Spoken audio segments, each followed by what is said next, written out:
Saya mau langsung tanya kepada Mas Bayu Ska. Hai Mas Bayu, apa kabar? Baik. Luar biasa filmnya, tepuk tangan dulu buat Bayu Ska. Sumpah keren banget, respect. Mas, saya pikir film Loro Hati ini sedih. Loro Hati ini sedih, saya pikir karena judulnya sakit hati kan Loro Hati itu. Nah, tapi ternyata ini film lengkap kalau bisa dibilang. Ada komedinya, ada adegan musikal, flash mob di atas jembatan, well done. Terus juga ada animasi, seru banget. Nah, ini inspirasi sebenarnya di balik film Loro Hati ini apa Mas Bayu? Kok bisa nih sampai menghasilkan film yang lengkap kap ini sendiri? Silakan Mas Bayu. Oke, Assalamualaikum, selamat sore semuanya. Terima kasih sudah hadir untuk para teman-teman wartawan semuanya. Dan saya pun di sini juga berterima kasih terhadap Basic Entertainment yang sudah memberikan saya kesempatan, Mbak Santi, Aura, teman-teman semua di sini cast yang sudah memberikan yang terbaik dari masing-masing mereka untuk karya yang satu ini. Untuk Loro Hati sendiri teman-teman, Loro Hati itu kan ceritanya memang nggak melulu sakit hati yang kayak diputus cinta atau gimana gitu, terpuruk gitu. Namun lebih ke tekanan quarter life crisis ya, dimana di Loro Hati di sini diceritakan Joko itu hidupnya sangatlah tertekan sekali, dimana orang tuanya itu selalu saja ingin dia harus jadi sukses, tapi sukses di pemikirannya orang tuanya itu adalah yang pakai dasi, berangkat dari pagi pulang sore, itu bisa dibanggakan sama orang tuanya ketika PKK, anakku loh sekarang sudah ini lah, kan? Itu tipikal orang tua saya sendiri. Jadi ketika saya bikin ide ceritanya dulu di awal, ya saya sebenarnya curhat sendiri sih ke film ini gitu loh, bahwa ini pun juga mewakili saya sendiri, dan saya harap pula semuanya saja di sini yang pernah mengalami tekanan-tekanan quarter life crisis juga relate, yang merasa relate dengan yang sudah disajikan, karena pada masing-masing daripada kita ya pastinya pernah lah dalam hidupnya melakukan sesuatu tapi tidak yang dia inginkan, hanya karena orang tua atau sekelilingnya saja yang menginginkan dia untuk seperti itu, dia akan menjalani hidup yang fake kan. Nah di sini teriak dia nggak mau menjalani hidup yang fake, karena loh aku kok nggak seneng ya melakukan ini ya, aku hanya bikin seneng orang tuaku, aku hanya bikin seneng tetanggaku, loh yang seneng kan mereka lah, aku gimana menjalani hidupku sendiri. Nah ini teriak di sini. Jadi ya pada dasarnya tadi ada yang bilang bahwa orang Bugis pun juga suka nih. Jadi keren banget ya, maksudnya yang kami tekankan pula adalah itu tadi kelokalannya ya, nomor satu ya, yaitu ketika di sini memang core-nya adalah kelokalan berbahasa Jawa ya, karena saya orang Jawa, tapi jangan dipikirkan bahwa oh Jawa terus gitu, enggak. Namun pesan yang ingin kami sampaikan adalah kedaerahan itu jangan dibikin malu gitu loh, malahan kita bisa bikin yang keren dari situ gitu loh. Ini tidak hanya terkekang pada Jawa saja, namun ke depan monggo bisa untuk sineas lain, mungkin dari kota-kota lain juga banyak kan, dari yang Anda juga film-film dari kedaerahan lain itu pasti akan lebih keren sekali. Itu sih jawaban saya. Siap, thank you banget Mas Bayu. Jadi setelah 4 film dan juga 1 series kemarin saya menjadi co-sutradara, akhirnya saya memberanikan diri untuk di sini saya menjadi sutradara tunggal. Saya pun di awal juga langsung ditunjuk untuk jadi sutradara, namun saya masih berpikiran bahwa apapun yang saya pelajari di sekolah dulu sama di perkuliahan saya kan animasi ya, animasi juga dapatlah sinematografi, videografi, penulisan naskah itu dapat. Namun pada dasarnya ketika di lapangan itu pasti berbeda, ternyata benar sangat berbeda, dan saya belajar banyak dari kemarin itu udah 4 film dan juga 1 series. Sekarang saya memberikan diri untuk menjadi sutradara tunggal. Untuk prosesnya sendiri di lapangan mungkin bingungnya kalau misalnya saya lagi take gimana nih yang di monitor siapa. Jadi saya pun juga dibantu sama Dono Pradana selaku comedy consultant. Jadi seringkali kami janjian ketika saya ada di set, Dono yang akan handle yang di monitor, dia akan cross check apa yang kurang benar atau mungkin apa yang kurang, nanti dia akan nambah-nambahin juga ke saya gitu. Jadi situ sih anehnya, kayak saya action sendiri, cut sendiri gitu, udah take sendiri, cut udah sendiri. Nah itu sih, tapi ya fun juga sih. Thank you. Nah, sekarang kita ngomongin soal kerjasama Mas Bayu dengan Best Entertainment gitu ya. Mulai dari film hingga dapat kesempatan untuk meluncurkan lokadrama sebelum film ini tayang, itu gimana ceritanya Mas Bayu? Oke, jadi teman-teman wartawan semua, yang unik dari karya kami ini adalah berupa intellectual property, berupa film, yaitu Loro Hati yang sudah menjadi film, namun kemarin kan ada momen ketika pandemi ada ketahan dan untuk jadwal tayang gitu. Terus kami kepikiran bagaimana caranya untuk bisa terus membuat hype dari Loro Hati ini terus ada gitu loh. Karena dari saya pun juga saya mengalami tekanan mental sendiri karena orang-orang ketika tahu karya saya ya pasti ingatnya yang karya saya sebelumnya ya kan. Bagaimana caranya merubah mindset orang untuk memperkenalkan bahwa ini adalah sesuatu hal yang baru nih dari saya nih gitu. Nah, kemarin kepikiran untuk membuat seriesnya dulu yang kami namakan Loka Drama. Jadi Loka Drama ini kami pingin punya kiasan sendiri yang pingin berapa ya? Tapi karena udah syuting Loka Drama itu malah tambah bisa sih. Masih belum ada sisa kok. Tapi kalau buat kalian berdua gini, apa sih tantangannya selama acting menggunakan bahasa Jawa? Silakan. Mungkin Saila ataupun juga Tatiana mau jawab challenge-nya. Pastinya challenging banget sih, karena sejujurnya waktu itu pertama kali diajak meeting sama Bayu, aku ingat dijelasin soal karakternya, terus sempat dikirimin brief deck soal IP-nya juga, dan di situ aku pikir kayak film ini memang mungkin akan 70% bahasa Jawa, ada bahasa Indonesianya, dan mungkin karakter aku di sini akan yang berbahasa Indonesia. Tapi ternyata pas udah mulai persiapan aku dikirimin 2 skrip dengan versi bahasa Indonesia dan ada yang versi bahasa Jawa. Terus aku cek bagian aku, loh kok ini bahasa Jawa semua gitu. Dan tantangannya pastinya ya dengan waktu yang gak terlalu lama, gimana caranya untuk bisa melafalkan dialognya dengan baik. Akhirnya banyak sesi one on one lah gitu sama Bayu, sampai kita kayaknya setiap scene kita rekam, dan ya itu jadi pegangan aku selama syuting gitu. Aku tiap hari dengerin voice note pas lagi mau syuting scene tertentu, ya itu yang aku dengerin terus sampai enak gitu pelafalannya. Jadi seru sih, ini tantangan yang sangat menarik gitu buat aku di sini. Thank you. Udah gitu. Oke, tepuk tangan dulu dong buat Tatiana Safira. Sekarang untuk Mas Dono Pradana. Hai Mas, apa kabar? Halo Mas. Mas Dono, perwakilan dari cowok-cowok yang naksir adik teman sendiri. Gimana chemistry-nya dengan Keisha di set? Siapa yang kelihatannya kalian berdua di film cukup usil, tapi sebenarnya siapa yang lebih usil antara kalian berdua? Enggak sih, kami berdua kalau di set gak akrab sih sebenarnya. Jarang ngobrol kayak gitu, jarang bersendagura. Gimik ya? Gimik dong. Pertama kali ketemu Keisha itu ya pas ini reading script. Itu baru pertama kali banget ketemu dia dan kenalan di situ. Awalnya ngobrol-ngobrol ya, terus kayak dia emang tipikal anak yang humble banget, walaupun baru ketemu udah kayak berasa akrab gitu, karena sempet diutangin 500.000 kalau nggak salah naik taksi online ya. Dan gitu dong Mas Dono. Gak, maksudnya karena dia mungkin dari Malang, saya dari Surabaya ya, terus pas ketemu ngobrol ya kayak kayak udah gak asing karena kita ngobrolnya bahasa Jawa Timuran gitu kan. Terus habis itu pas udah produksi syuting, karena emang kebanyakan scene saya tuh banyakan sama Bayu, sama si Indra, sama si Keisha juga, jadi mau nggak mau harus harus kenal lebih dekat lagi, karena kan ceritanya kan saya jadi sahabatnya si Joko, terus habis itu naksir sama adiknya. Nah itu Keisha juga usilnya juga nggak masuk akal sih. Biasanya orang usil kan ngagetin gitu kan. Kalau Keisha ini pas di lokasi syuting, usilnya dia ngambil kecoa terus habis itu dilempar ke saya gitu.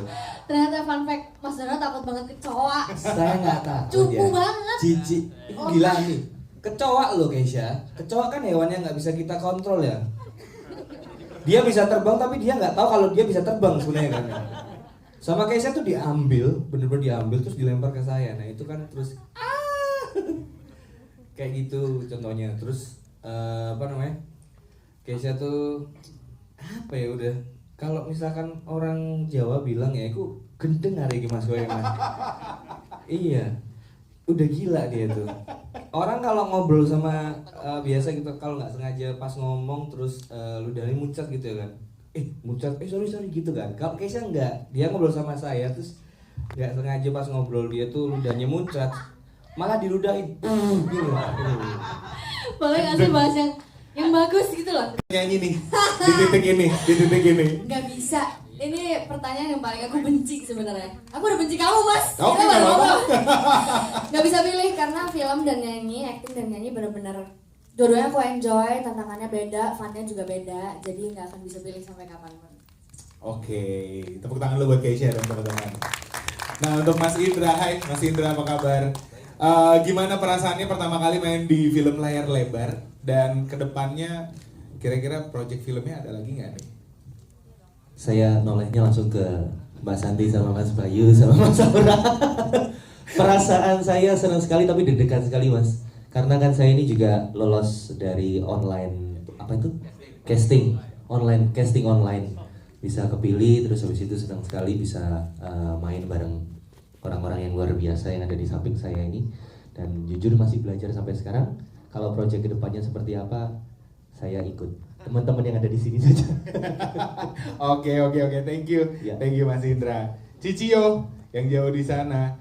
Cicio di film ini kan dialognya ada bahasa Indonesianya, ada bahasa Inggrisnya juga, yang kelihatannya dibule-bulein gitu kan. Nah, tapi sebenarnya Cicio sendiri paham nggak sama bahasa Jawa nih? Loh, aku ini arek Surabaya.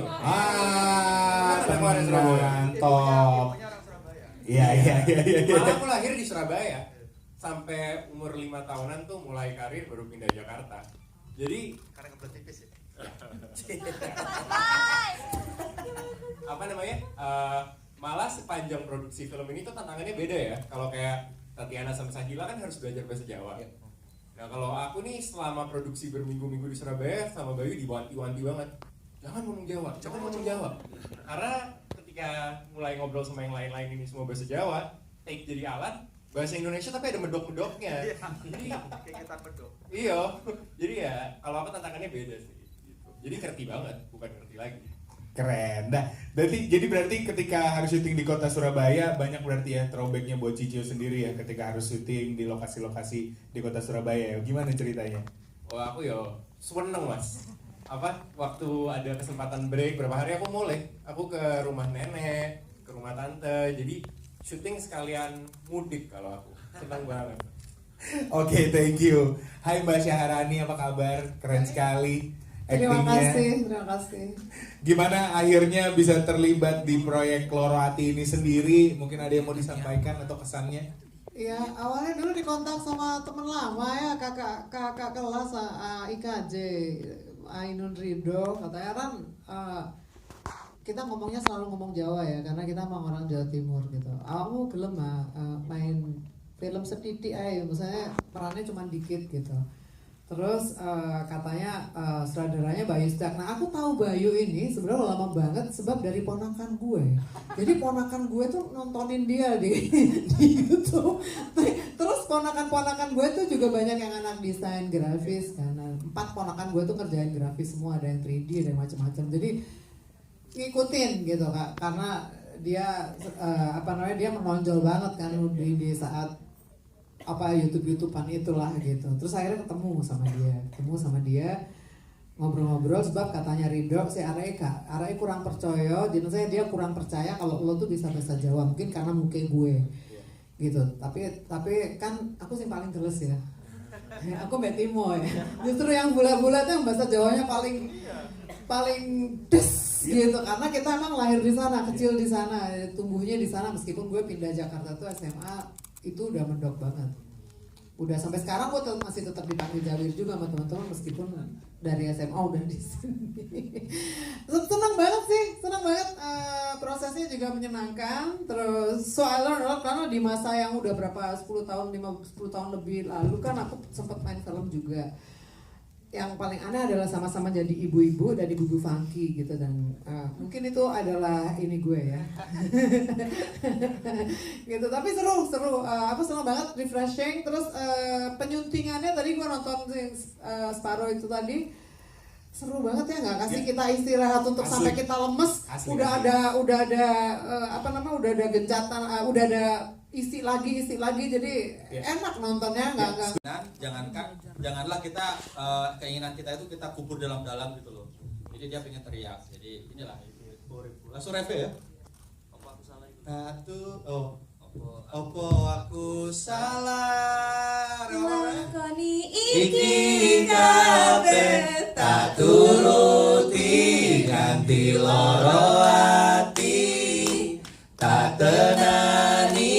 tapi gak diregani. Nelongso atiku, sengsara uripku, kepeksa nerimo cangkeme wong liya. Iki uripku, tanganku, penginku, karepku, menengo. Terakhirnya kan ada menengo. Iya Pak. Selamat untuk Baiskap dan juga para cast dan juga sutradara dan produser dari film Loro Hati ya. Dan selanjutnya mungkin dari tadi udah banyak teman-teman media dan juga para wartawan yang juga sudah mau bertanya gitu ya.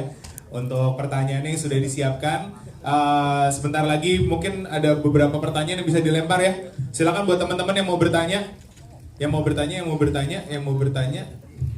Ya, sebentar. Mau ada yang mau tanya lagi? Kita kumpulin dulu. 1, 2, 1 lagi, 3 ada yang mau tanya. Oke, ke belakang dulu sebentar ya Mas ya. Semangat desentralisasi ya. Selama ini kan kita tersentral di Jakarta, dari segi hiburan segala macam di situ. Nah, upaya saya adalah untuk menarik sentralisasi itu ke daerah.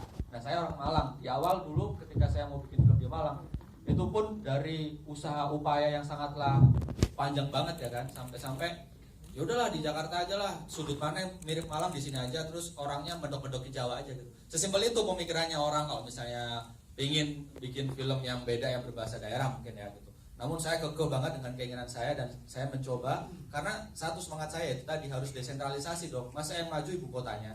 Ya kalau ibu kotanya maju, kota-kota lain juga harus ikut maju dong dan harus merata gitu loh.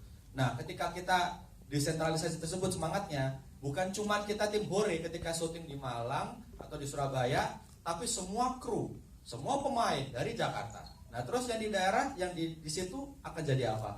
Apa hanya jadi tim hore yang ada syuting, enggak, tapi kami juga mengkombinasikan. Jadi ini pun juga saya suarakan ke anak-anak daerah, meskipun saya juga banyak ditentang juga ya. Maksudnya gini, pemikirannya teman-teman yang di daerah pun juga masih seringkali bikin film ya kita aja, udah nggak usah dari Jakarta, udah kita bisa sendiri gitu.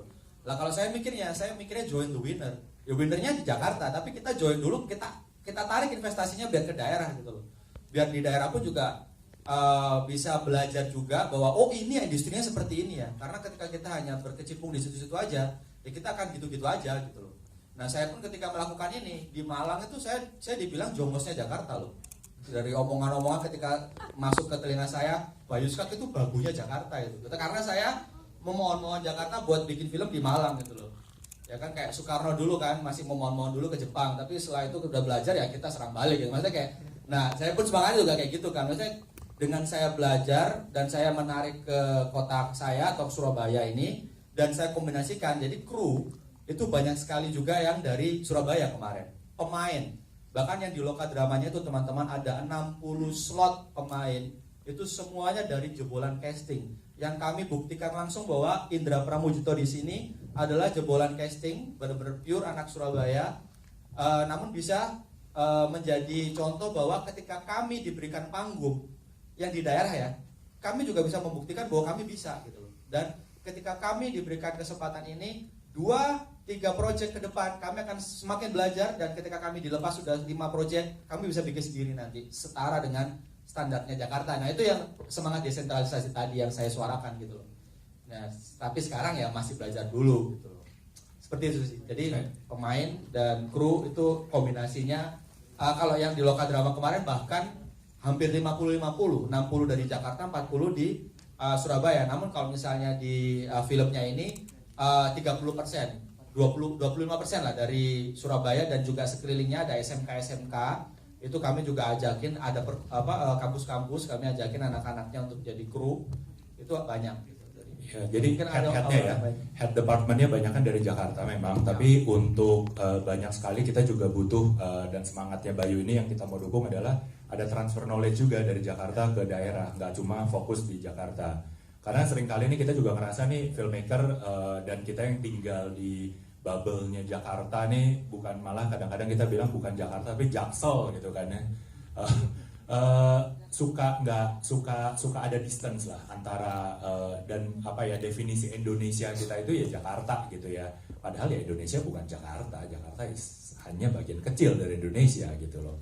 Itu sih yang makanya juga yang apa ya yang ngebuat kita juga percaya sama Bayu. Dan yang satu lagi, kalau mau berbicara tentang Jawa Timur ya harus sama orang Jawa Timur gitu kan, untuk meng-create that authenticity. Kalau enggak akan penggambaran tentang orang Jawa Timur, bukan tentang orang Jawa Timur gitu loh.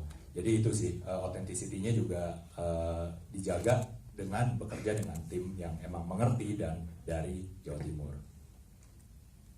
Seperti itu Mas Jack, terima kasih.